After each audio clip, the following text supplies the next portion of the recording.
mutzlach. So even if he gives him a better child, and that's one pshat. The other pshat is, we just learned before in the Gemara that she wanted a normal kid. She didn't want a genius. She didn't want someone that sticks out and stands out. She said, I want this kid. This is a good kid.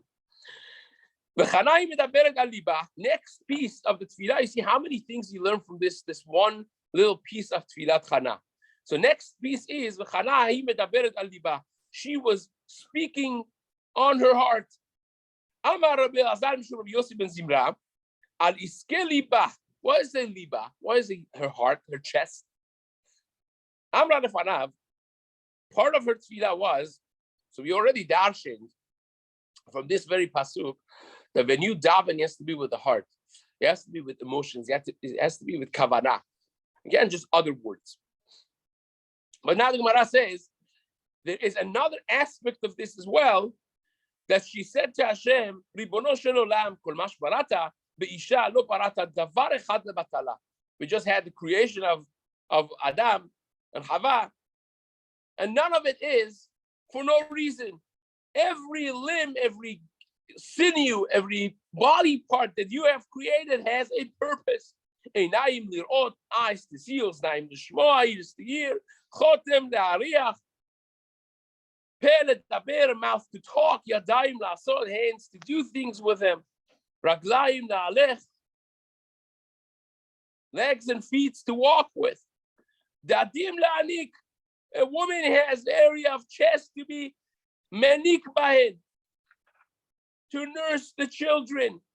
Dadim alalu shenatata al libi lama. Why did you give me this? Lo le'anik bahen. Wasn't it to be able to give sustenance and nurse children? Ten li ben va'anik bahen. Give me a son that I should be able to do that. Ve'amar Rabbi Elazar, Mishum Rabbi Yossi ben Zimra. Saying, once we mentioned something about Hana from Rabbi Elazar in the name of Rabbi Yossi ben Zimra, now we just go off topic to mention another teaching that we learned from him.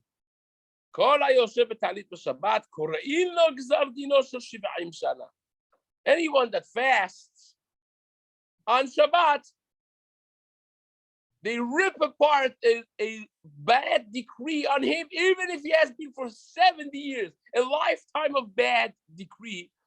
You could rip it apart with fasting on Shabbat. Rashi says, well, why fasting on Shabbat is such a big deal? Because everyone else is eating and drinking good food and resting, and this guy is fasting. It's, exponentially more hard, much harder to go against the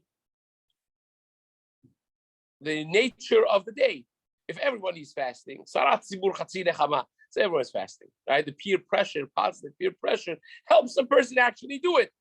But when you have everyone else drinking and making the hayim and having ribs and steaks and the smell of the cholent goes through your head, and you're fasting, that's much harder. That's what Rashi says. Now, why is it such a big deal? Now, the Gemara says this, that if you fast on Shabbat, your Gizera is going to be taken away. And the Rishonim say that this is talking about a Tanit Halom. We're going to have this later on in the Gemara. And, this has been brought in many places. In the Rishonim, Rashba writes that this is Tanit Halom. When you have a bad dream, the remedy to Tanit Halom is that a person fasts. The morning you wake up, you fast. Now, this is not simple because a regular Tanit, which is not Tanit Sibur, you have to accept the Tanit the day before by Minha. If you want to fast, you have to accept the Tanit. There was this year by Kol Nidre, was one of the big minyanim that they had a Sefer Torah that fell in front of 1,400 people. Night of Yom Kippur. If you noticed the morning by Musaf, someone came to discuss the halacha with me. I'm not sure those who noticed it or not. And the sheila is if they have to fast or not. People who saw it, people who fell from their hand. Yes, no. And when they had the Tanit for those who wanted to fast, So one of the elements that they had to be careful was that the day before they have to accept the fast. But by Tanit Halom, you don't have to accept the Tanit because you wake up in the morning and you fast. You just don't eat until the night. That's how it works. And it says, Yafet Tanit Halom, Ke'esh Le'No'oret. Tanit for Halom, a bad dream, is burnt up with the fast the following day, like the fire would burn, small wood chips or wood saw. So that destroys the bad Halom. Now, the Marash Charuch writes nowadays we don't know what's a bad Halom, aside from 3 dreams that we know, traditionally speaking, they're considered a bad dream. Rest of them really depend on whether or not they've been repeated. When did you dream? We're going to have a whole perek about Chalomot, about dreams, upcoming Bezrat Hashem. So stay tuned on that. But nevertheless, that is Tanit Chalom. The Ritzbah says this is either a Tanit of Tshuva, that you are so aroused to do Tshuva that you want to fast, or Tanit Chalom. But the regular Tanit, you cannot fast on Shabbat. Magen Avraham actually brings in Sharuch, in the name of Rashba, that fasting on Shabbat is a Isur Deoraita, which brings us the rest of the Gemara, right? Brings us the rest of the Gemara. V'amar Rabbi Elazar, up line. And even though that they rip up your Gzardin of Shivim Shana, but he's going to be punished for fasting on Shabbat. Why? Because you were mebatel onek Shabbat. You took away from having pleasure on Shabbat. My takante, how do you fix it? Right? You fast the day after. It's about looking at Rishonim. Does it have to be Sunday, or can it be another day? But generally speaking, we paskin, you fast Sunday also. Fast Shabbat. You eat at night. You fast Sunday for having fasted on Shabbat. But nevertheless, still that stays the halakha that if someone has one of those dreams that traditionally speaking is understood to be a bad dream, and rucho and his spirit is bohem, he's upset, he is nervous, he's concerned, he fasts that day, and then he fasts on Sunday for having fasted on Shabbat. That's the only ta'anit that is mutar on Shabbat. Rabbi Elazar taught us, Chana was matiach dvarim klape. She spoke very strongly. She almost attacked Hashem. Why? Because we just learned a few lines up that she said, Hashem, if you see my oni, if you listen to my tefillah, good. If not, I have a way of forcing you to give me a son. How so? Because by sota, a woman that's suspected by her husband, it says if he takes her and makes her drink me sota, the water of sota, and she was innocent, when he katav in his ra'azara, that she'll have children. So I'm going to abuse the system, go and hide with somebody in front of Elkanah, my husband. He's going to he's going to tell me not to be with this guy alone, and I'm going to do it in front of him, in front of Edim, and he has to take me now to Bet HaMikdash and give me sota, and I didn't do anything. I'll have children. So you either do it, or I'll do it. So that's chutzpah. How did he speak like that to HaKadosh Baruch? Now, by the way, how are you allowed to do that? Hannah was a Nevi'ah, was a tzaddikin. Yichud is a Isur Doraita. At least a scenario of one-on-one with an Eshet Ish is a Isur Doraita. Once we're added, I put a plug. We're starting a night set of Bezrat Hashem. The coming weeks, we're going to learn actually the Sugya of Yichud, the Halacha ul Maaseh from the Gemara, quick moving with Chavrutas and a Rosh Chabura and Chaburas, like yeshiva style in-depth learning, which would pertain to pretty much everyone that's sitting around this table. So if you haven't had learning at night, this is the mitzvah Talmud Torah is V'agita bo. Yomam Balayla, you have to have in the morning at 6 a.m. and at night also at 8:30 p.m. So it says in the Torah. So get ready for it. So what's the head there for her to go and do this? As if you say, I'm going to do a Hilul Shabbat, and this is going to happen.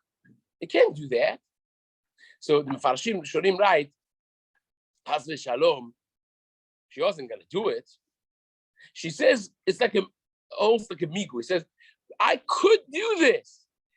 I will have a way technically to get a child like this. So because I'm not doing it because I'm a tzaddiket, I should lose out. Revite that I could do this because I could have done this loophole. Just give the child to me straight up. Not that Chas v'Shalom she would actually go and seclude herself in that way. But nevertheless, still is a strong tefillah to try to force and bend the arms of the system. That's not the way usually a person davens. It says the Gemara, and she wasn't alone. Eliyahu Hanavi also did that. The famous story of Eliyahu Bahar Karmel, when he confronted Nevi'ei Baal, 400 Nevi'im, the false Nevi'ei Baal. Prior to that, what does he daven? Davens to Hashem prior to the whole story of the fire coming in front of everyone's eyes and consuming the korban. Eliyahu Hanavi says to Hashem, Hashem, you got to help me. Why? Because you have caused them to sin like this. Like, that's pretty strong words, right? What does the pasuk say? Last line. Hashem, you have turned around their hearts backwards. And therefore, here you have to help me to now bring them back. Even though that he spoke what would have been considered inappropriate towards HaKadosh Baruch Hu, HaKadosh Baruch Hu went back and agreed with him. How do we know that Hashem agreed with Eliyahu Hanavi on that? Dichtiv, top line, ve'asher hareoti. The pasuk says, referring to the day that HaKadosh Baruch Hu is going to bring back the exiles together, it says, Bayom ha'u ne'um Hashem, osefa sole'a ve'anidaha kapeza.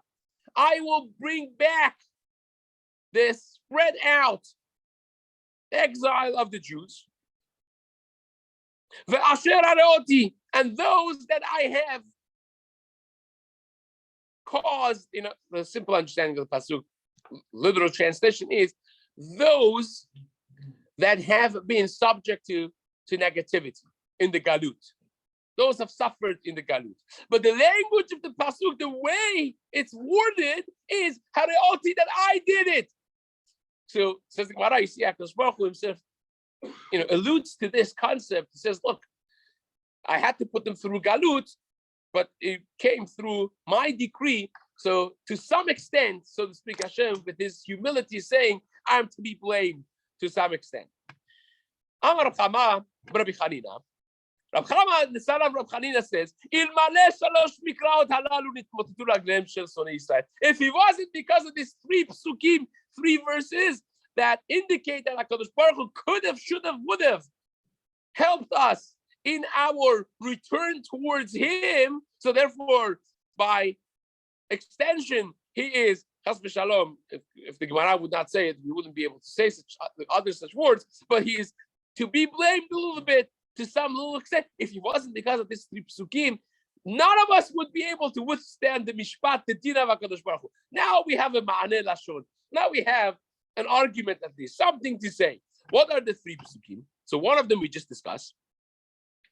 Chad dichtiv asher hareoti. One of them is this pasuk that we just mentioned in Micha, in Perek Dalet, pasuk Vav. Asher hareoti. Hashem says, I have done. V'chad dichtiv. The second one is Hine kachomer b'yat hayotzer ken atem b'yadi bet Yisrael.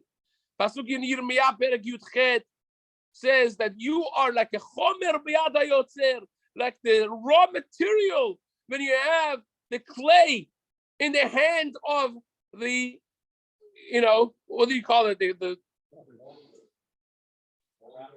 craftsman, right? When you have the clay and it's soft and it's malleable and the craftsman is going to make it whatever he wants to make it. Hashem says, just like that clay that's malleable and soft and formable, you are in my hands, just like the clay is in the hand of the craftsman, right? So that means I'm doing with you what I want to do. And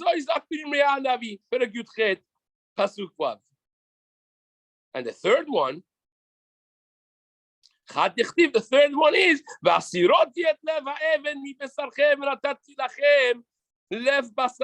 the pasuk says in Yechazkel in Perek Lamed Vav, I will take away the heart of stone from you, and I will give you lev basar. I will give you a heart that feels, a heart that understands, a heart of flesh.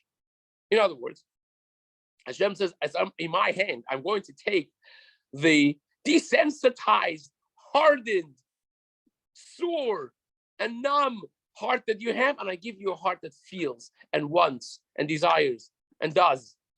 So it's in Hashem's hand, basically, Hashem is saying. Says the Gemara, Rav Papa said there's a fourth pasuk too.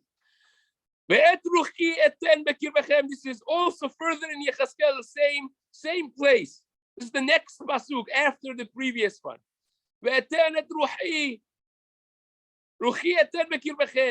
I am going to put my spirit within you. And I will see to it, I will do such that you will listen to my mitzvot. So you see again, further, that's in hand of HaKadosh Baruch. It wasn't just Hannah and Eliyahu Navi that spoke strongly towards Hashem, but even Moshe Rabbeinu did it. Moshe Rabbeinu spoke strongly. Shenemar ve'itpalel Moshe el Hashem. Moshe Rabbeinu davened el Hashem. And the Gemara says, Al tikri el Hashem, ela al Hashem. This is an interesting Gemara, because a lot of times you find about Moshe Rabbeinu or other Nevi'im that says ve'itpalel el Hashem. But here the Gemara for some reason chooses to darshin, don't read el Hashem, but read al Hashem, which means speaking on top of Hashem, as if with chutzpah speaking.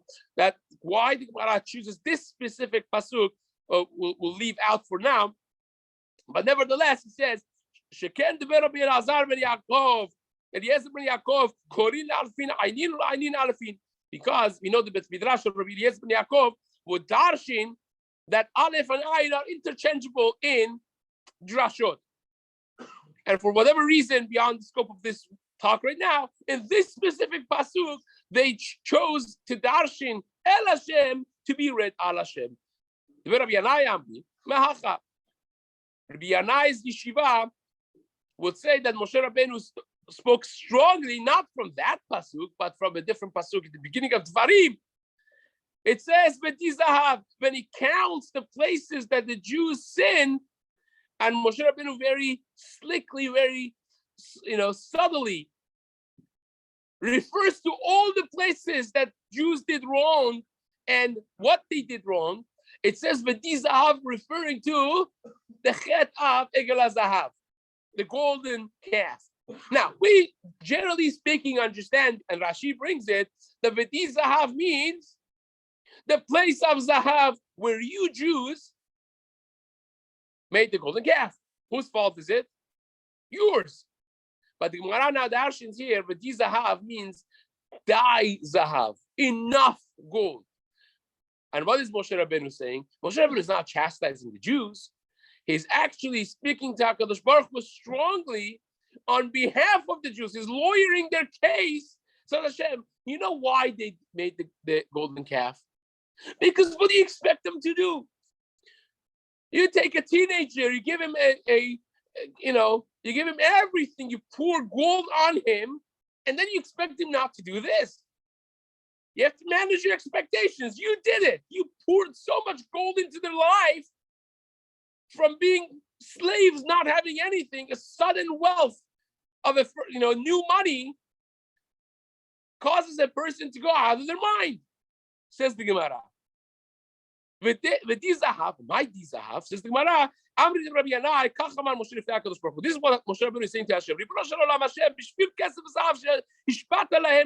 Because of the tremendous amount of gold and silver that you poured upon them. Die until they say enough. We can't handle more. That's what caused them to build the golden calf. Amri de Rabbi Yanai, and they explain it in Bet Midrash of Rabbi Yanai. A lion, you put his head into a box of tevin, a box of straw, is not going to roar out of that. It's going to be quiet and nice sitting there. But you give him a kupa shel basar, you give him a whole box full of fresh meat, and now he feels on top of the world, he's going to roar. And that's what happened to the Jews. Once we did, about 30 years, less than that, 25 years ago, we did a research. Every time, almost every time, 95+% of times in Tanakh that says, you will be satiated, you'll be rich and satiated immediately afterwards. Immediately afterwards, it says, either he says, you forget Hashem, they forgot Hashem, or it says, be careful not to forget Hashem. Because the natural outcome of being satiated, rich, powerful feeling on top of the world, a kupa shel basar, is that you forget. The natural feeling is, kochi v'osem yadi, asali et ha'chayil hazeh. I'm above and beyond the letter of the law, I can do whatever I want. So says the Gemara, Amar Boshaya, Mashallah Adam Shayatalo Para Khusha. The example of this is if you had a weak, frail cow, and what did you do? Ubalat Evarim. He gave the best food that the animal loves. The Haitaman became fat and strong and start kicking the owner. Amale, and the owner says to this guy, says, who caused you to be kicking me? Myself. I gave you the kavshinin, and now you got excited, right? I put some adrenaline in your system, and now you're kicking. My fault. I gave you too much. Says the Gemara. Amar B'chia Barabba, Amar Rabbi Yochanan. Rabbi Barabba said in the name of Rabbi Yochanan, Mashal Adam Echad. This is a mashal that has been made famous by Rashi in Parashat Kitisa. Rashi brings this Gemara when he speaks about Egel HaZahav. The example is the person that had a kid. Hirchitzo v'sacho, he bathed him, and he put good-smelling oil all over his body. V'chilo v'ishkau, and he gave him good food, and he drank a tremendous amount of wine. V'talalo kis al savaro, and he put a bag of golden coins on his neck. Ve'oshivo al petach shel zonot, and he sat him by a petach shel zonot. You have a 17-year-old full of hormones, and you do everything wrong, basically.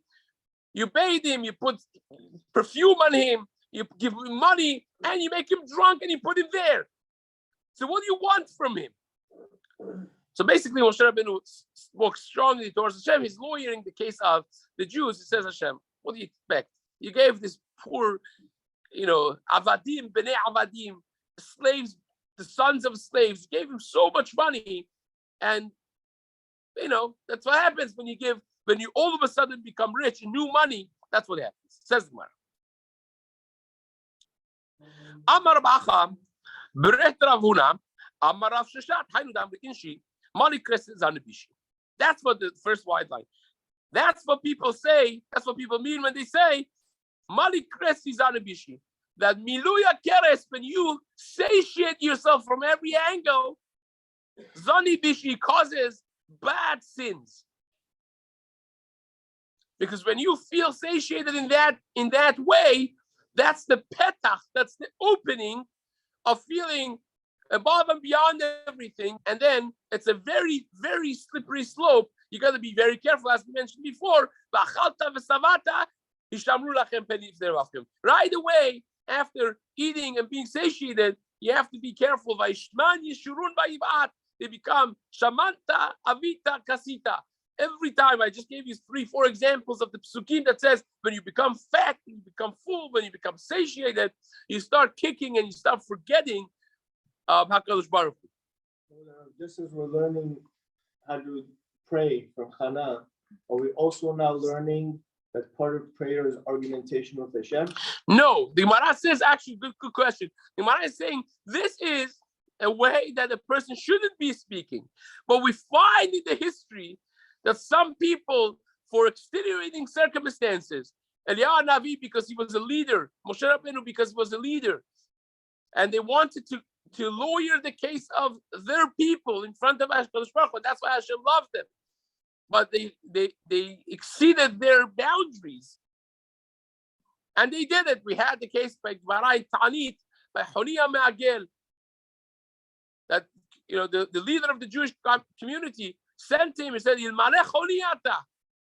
if you weren't choni, that Hashem loves you, like a father that loves a child that's mitchateh, that even sins as chutzpah.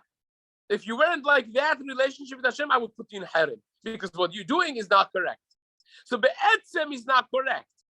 But we find in history sometimes a love of something would be mekalkelet ashura. A love of Klal Yisrael for Moshe Rabbeinu, a love of Klal Yisrael for Eliyahu Navi, destroyed the proper boundaries that should have been there. Says the Gemara. Shneimar kemaritam v'yispau saveu v'yarem libam al ken shchachuni.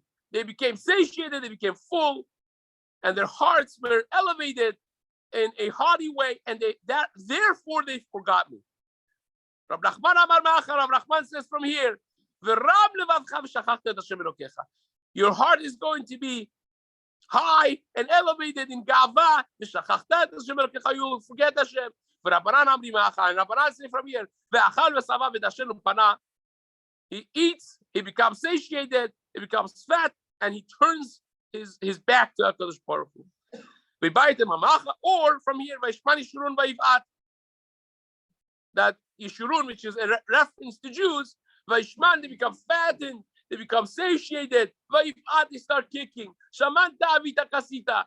So you see all these psukim that reference that when you have plenty, when HaKadosh Baruch Hu gives plenty, a person starts forgetting Hashem, becomes Shlomo HaMelech when he davens for not being tested. He davens, the first prayer is Hashem, don't make me rich. Before he davens for not being poor, he says, HaKadosh Baruch Hu, Osher v'rash al titendi. Don't give me wealth and don't give me also a lot of being poor man. But first and foremost, Osher. Why? Because maybe I'll be satiated and feel strong and haughty. And I'm going to deny and say, who's Hashem? And then he says, if I become poor, maybe I'll cut corners and I'll start stealing, right? But that's the biggest thing. Let's just get to that. Amar Rab Shmuel bar Nachmani, Amar Rabbi Yonatan, Minayin shechazar HaKadosh Baruch Hu vehodala leMoshe. We see that HaKadosh Baruch Hu agreed with Moshe in this instance. Shenemar v'kesef hirbeti lahem v'zahav asu leBaal. Hashem himself says in the pasuk that I gave them a lot of, in pasuk in Hosea, that I increased the level of kesef v'zahav, and they went and they created the Egel Hazav. So in some sense, Hashem says, me giving them a lot of kesef v'zahav was really the cause of them making the Egel Hazav. So here, Moshe Rabbeinu was agreed upon by HaKadosh Baruch Hu, and Bezrat Hashem will continue this in the days to come. Hazak.